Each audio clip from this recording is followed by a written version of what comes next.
Good. Renuka ती पण तिकडेच तिकडेच सगळं तिकडे. मी तुला म्हणलं ना आज सगळं मॅडमसाठी. थँक्यू.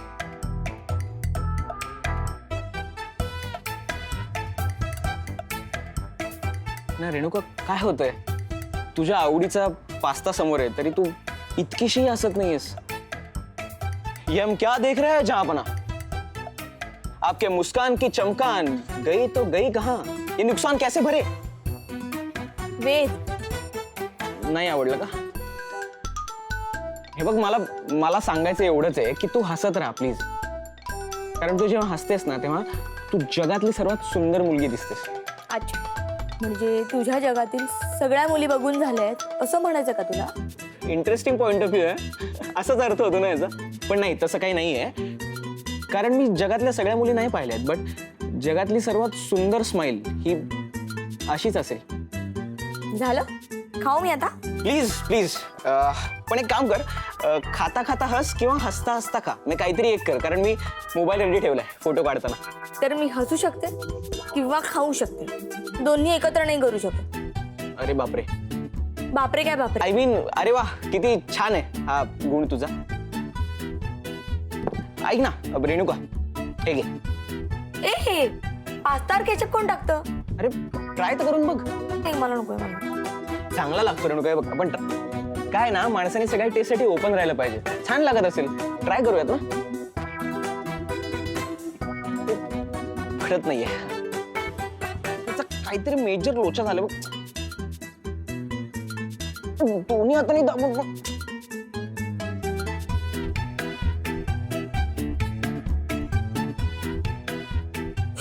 तू ना वेंदळा वेद आहे. Hold it, hold it. Best.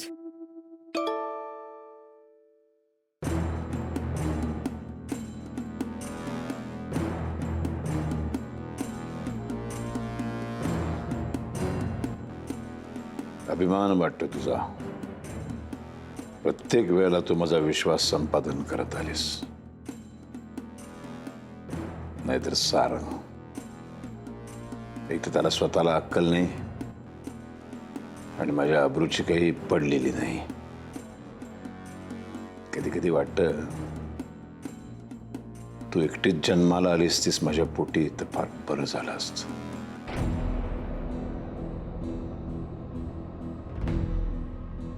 माझाच मुलगा माझा वैरी झाला. मला तुम्हाला जेवायला बोलवलंय.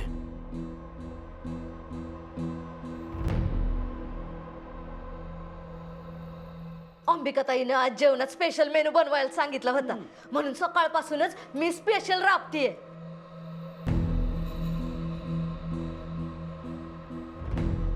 स्पेशल मेनू कशासाठी? मुक्ताबरोबर पैस हरलो म्हणून की रेणुका घर सोडून निघून गेली म्हणून? काय? रेणुका घर सोडून गेली? कधी? काय झालं? दादा काय बोलताय? काळजी करायचं कारण नाही तुम्हाला. मी घेऊन येईन तिला परत. बाप आहे मी तिचा, मला काळजी आहे तिची. जिथे कुठे असेल ना तिथून घेऊन येईन. स्पेशल मेनू बनवतायत हे असले खोट्या काळजीचे फवारे नका उडवू, कळलं ना? दादा ते बरेच दिवस डायटिंग नाही म्हणजे काय झालं, बरेच दिवस काही गोडधोड जेवण केलं नव्हतं. माधवी म्हणाली तिला गोड खावंसं वाटतंय. हो, म्हणून ते केलं. आणि रेणुकाचं काय, ती अशीच आहे, अगदी तुझ्यावर गेलीये.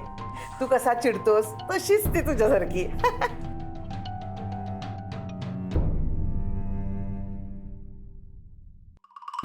दादा मामा, तुम्ही अगदी मम्मीला असाच लुक देताय ना जसा मला नेहमी देता?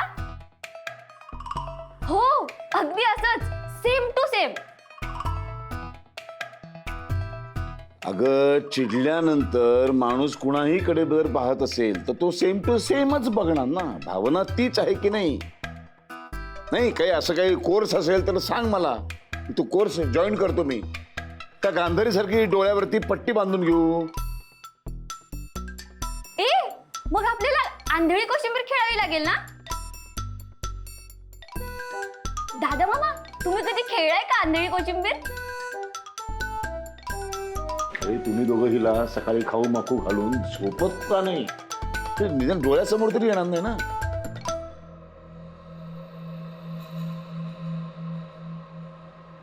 अगं बाळा, इतकं लगेच वाईट वाटून घ्यायचं नसतं.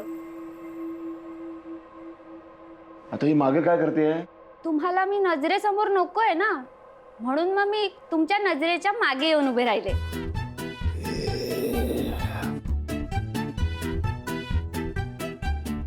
जया बाळ ये आपल्या जागेवर बस. आणि तुम्ही जेवायला सुरुवात करा ना. हा अंबिका, हा दादा. नाही नाही तू प्रश्न विचारू नकोस. पटकन आतमध्ये जा आणि कापूस घेऊन ये जा. हो दादा. हा दादा कापूस. छोटे छोटे बोळे कर आणि कानात घाल. हा ठीक आहे. अरे हिच्या कानात घाल. म्हणजे काय अगदी, आणि पार आतपर्यंत जाऊ देते कापूसाची बोळे. म्हणजे पूर्ण जेवण होईपर्यंत कोण काय बोलतोय हे तिला ऐकायलाच जाणार नाही. त्यामुळे त्याच्यावरती काही बोलणार नाही. बरोबर, सुखाने आम्ही जेवू शकू.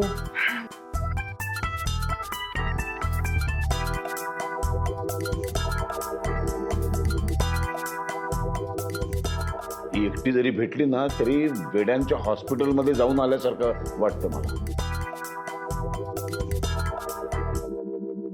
बरे काय वैजंती कुठे आहे?